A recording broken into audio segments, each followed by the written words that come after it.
So in what is one of the craziest series I've seen, this almost reminds me of the 2009 Miami Heat versus Atlanta Hawks series, where it goes to 7 games, but like they're all blowouts. And it's obviously the Minnesota Timberwolves versus the Denver Nuggets in what is one of the weirdest series, and I mean that, the weirdest basketball series I have ever seen. Like, we got obviously a somewhat close game 1 and a somewhat close game 5, but it was literally like game 1, obviously the Nasri game was still comfortable for Minnesota. Then we got blowout, followed by 2 blowouts, and then Jokic just being just ridiculous. But this series is mental. It's absolutely mental. And it's going to a game 7. The 2 best words in basketball, game 7. I'm not going to say best words in sports because obviously World Cup or Olympic Games are better than game 7. But 2 best words in basketball, game 7. And it's going to be a very, very interesting game. Because we don't really know what the teams are going to come out like. Because they've been taking turns blowing each other out. Like, this is honestly like borderline Atlanta Hawks versus Miami in 2009. You could argue this is one of the best series, but you could also argue it's one of the worst 7-game series we've seen because nothing's been close. But at least in this series, we've seen unbelievable individual performances. And yesterday was just pathetic from Denver. 70 points. They scored 70 points. 70 is the least amount of points that's been scored in like 8 years in a playoff game. And that was before everyone started scoring for fun. They scored 70. I've never seen anything like it. Like, they lost by they were down 50. They were down 50 points. Like, what the hell happened? I've never thought, nobody, and I mean nobody, I thought it was done. I thought, you know what? They've gone 2-0 up. Cool. They'll go and lose in 6. Been a good playoff run. Go again next year when it's even better. But no, they literally had to go and win by 50. I don't have a clue what's going to happen in Game 7. I don't think any of you guys have a clue what's going to happen in Game 7. Because Game 7 is just... There's no point even breaking down the game. Timberwolves look good. Gobert's defense looked great. Jokic didn't look awful. Didn't look great either. But, like, the rest of the Denver team looked terrible. What has happened to Jamal Murray? Like, what has actually happened to him? I get it, like, whatever with the calf injury. The calf strain isn't... Like, he's nowhere near as banged up as Luka, and at least Luka's gives you something. Jamal Murray, literally, since that Lakers series, he's not the number 2. Aaron Gordon is the number 2. And I still think Denver probably go and win it all. But it's just such a weird playoffs because you've got Celtics who haven't been tested and are cruising through the East. They're absolutely just cruising through the Eastern Conference. And they're like, you don't know how they're going to get on because they haven't been tested. But then you've also got, in the West, you've got a banged up Mavs team who are probably going to beat a Thunder team who just forgot how to shoot in the playoffs.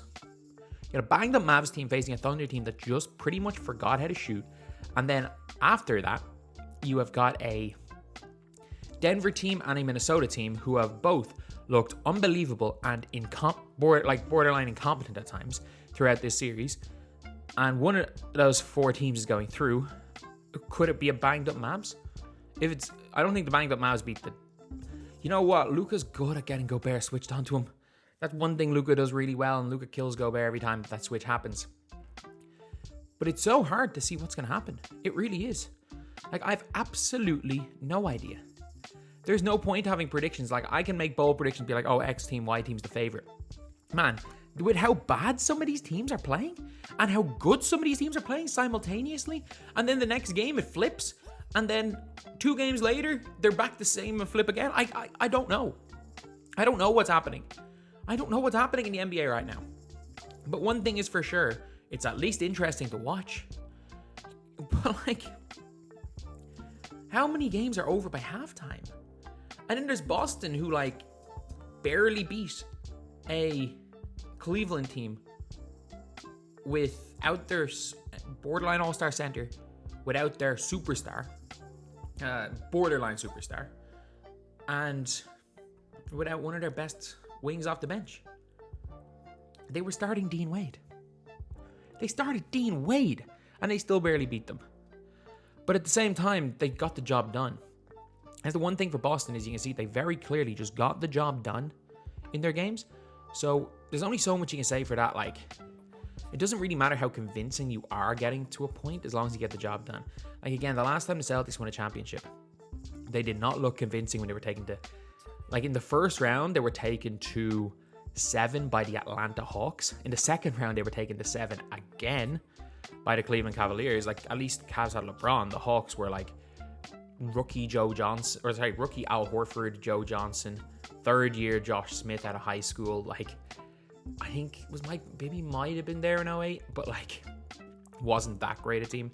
And then I'm pretty sure it was looking like they weren't in a great spot against the Detroit Pistons either. They needed to beat Detroit in a year where they just never lost a home game. So like, the Celtics weren't convincing at all in 08, and they're not convincing this year, but it doesn't really matter once you get there. It doesn't really matter how convincing you are to get to the finals, just get to the finals. And that's what Boston seemed to be doing. There's just no way New York get there, right? I just can't see a way New York get there. Dallas, yeah, I can see Dallas getting there. I see Dallas. I wouldn't be that surprised if Dallas get there because, I don't know, it's hard. It's going to be hard for him to put single coverage on Luka. Yeah, you've got Jaden McDaniels, but like, Luka still going to be able to get those switches.